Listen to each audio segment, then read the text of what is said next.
I think Fonseca still enjoys a ton of goodwill. I think people realize there's a lot of circumstances beyond his control, from the Zaniolo injury to the ownership situation. Friedkin, who's supposedly going to buy the club.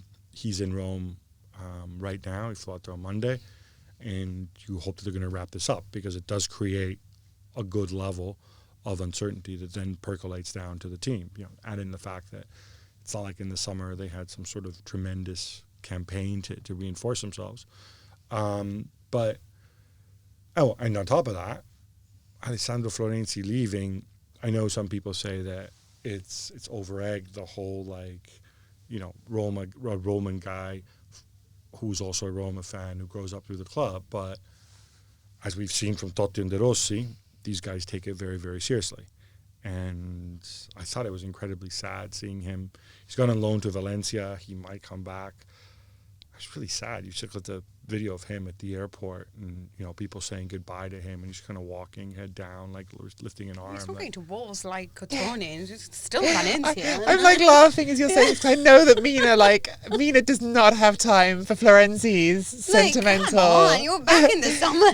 Calm down, Sorry. It was very melodramatic, and I don't understand it. Totti was retiring after being a legend. You would not last a day in Rome. No, I wouldn't last a day in most places. Not interested in melodrama. Come on. People have a sense of place and a sense of identity. This matters to them, Yeah.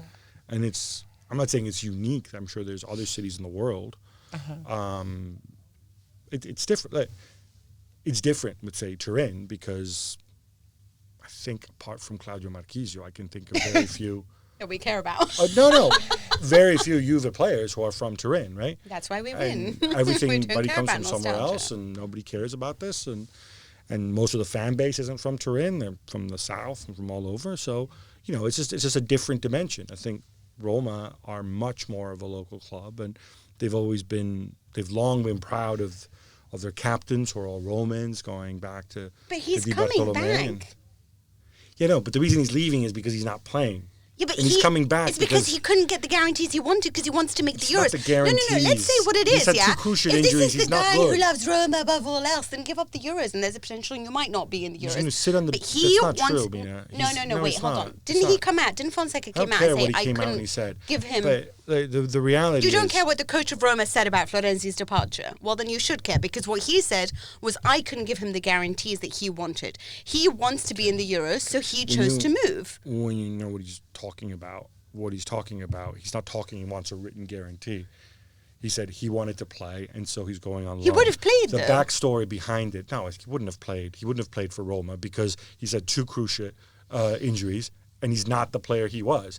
And he's not as good a right back as his other options in that position, and that's why he didn't play. I think he would have played this weekend, to be honest. He might, whatever. But the point is, it's not like Fonseca's sending him on loan because he doesn't like him personally. No, of course. Sending him on loan because he's not good enough to get into his starting 11, and he's not a stable starter, and it's not going to work out for him the way it worked out for De Rossi and Totti. And however you feel about it, a lot of people find it sad and emotional. But it's not like, should Florenzi have stuck around and just stolen a salary and sat on the bench? I don't know. I think there is an ambiguity here which relates to the fact that he's from Rome, which is that I agree with both of you. He's not been great for a while, Florenzi, and that's, I'm sad to say, because there were times in his career when I really liked him. But at the same time, you probably on talent alone would have kept him around. But having a player who is playing at that level and also has this sort of extra sort of thing of being an influential figure, of being someone who is, creating a slightly, sour mood around himself, it's easier for him not to be there for Fonseca, I think. Well, thank you very much for watching ESPN on YouTube. For more sports highlights and analysis, be sure to download the ESPN app. And for live streaming, premium content, and let's not forget as well, ESPN FC 7 days a week, subscribe to ESPN+.